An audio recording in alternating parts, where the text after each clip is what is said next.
spring of 1978. I was preparing to graduate high school and planning a bicycle trip from Blue River, Wisconsin to Yellowstone National Park and back. We figured it would take about 3 months, me and a couple of friends of mine. This story is not about that trip because that trip never happened. It fell through, none of us were able to go. This story is about a different trip a couple of years later.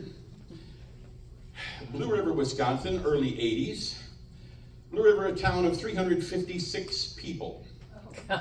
It had a bar, a bank, a church, a gas station, and a supper club. The night in question, I was at the bar. A friend of mine, a buddy of mine, Nick, and his sister Ella stopped in, and we got to talking. And he says, "Hey, you want to go tracking?" And I said, "What, you hit a deer and need help finding it in the dark? I mean, what's going on?" He goes, "No, rail tracking." For you uninitiated, rail tracking is when you get your car up on the rails and drive down the tracks. Most modern cars have a wheelbase width very similar to that of a train. And if you get your car up on the crossing, you get it out on the rails, you can let a little bit of air out of the front tires and they'll fold down over the rails, and you can drop it into low gear and it'll steer itself down the track without any help from the driver. Well, this sounded like a capital idea because I had had that much beer. And I'm going to let you know right now, there had been no trains on that track for 15 or 20 years, so we didn't have any worries about any one-eyed oncoming traffic. So we said, sure. So we finished our drinks, hopped into his Chevy Nova, and drove to the nearest railroad crossing. It's best to get on at a crossing because that's where the tracks and the road are the same height, because tracks can be anywhere from 4 or 5 inches to 6 or 8 inches off the ground. We get the car lined up, a little bit of air out of the front tires, turn the lights off because you don't want anybody to see you because this is very illegal. And we headed down the tracks, headed east toward Muscadet, a big town of almost 1,000 people. We'd gotten maybe 100 yards down the tracks, and we cranked up the stereo, rolled down the windows, and crawled out on top of the car. There were 3 of us sitting on the roof, riding down the tracks at about 2.5 to 3 miles an hour, low gear, idle, enjoying a wonderful fall evening. After a while, Nick and his sister started getting cold, so they got down on the hood to soak up the engine heat. I was still sitting on the roof.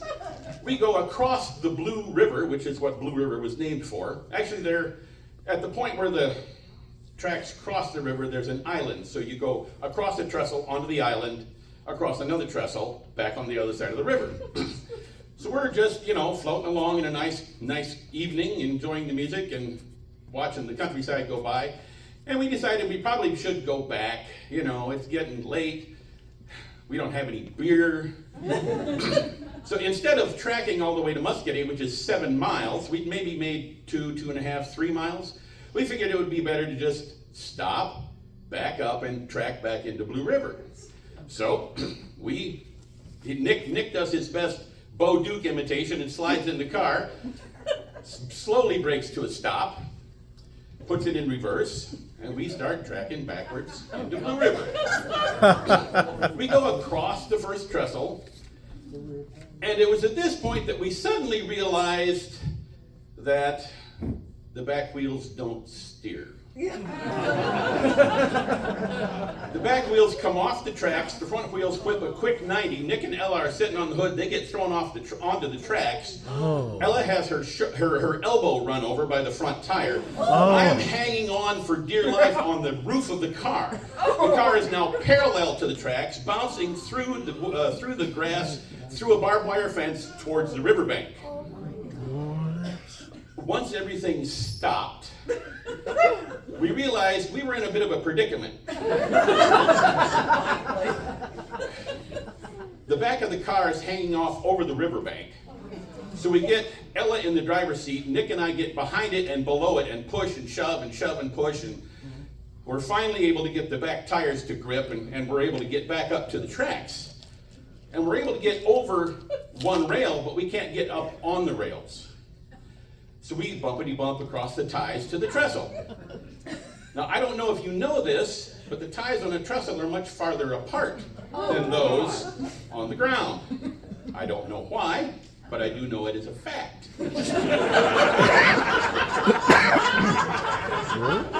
So, we realized if we went any farther, we would wind up with the frame sitting on the ties and we would be really screwed. So, we backed up as far as back to where we had gone through the barbed wire fence, and we liberated 4 fence posts to use them as ramps to get back up onto the rails.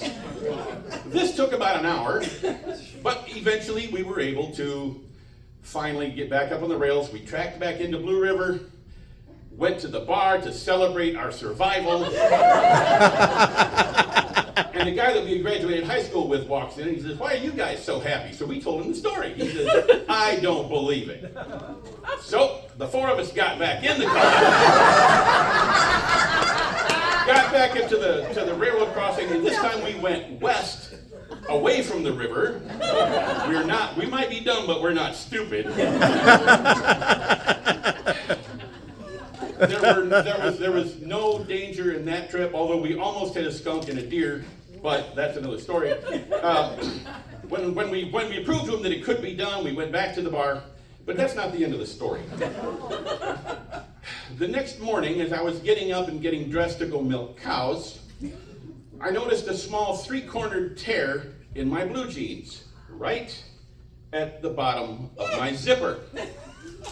Now, growing up on a farm, you realize that there's only one thing that can make a little 3-cornered tear like that, and that's barbed wire.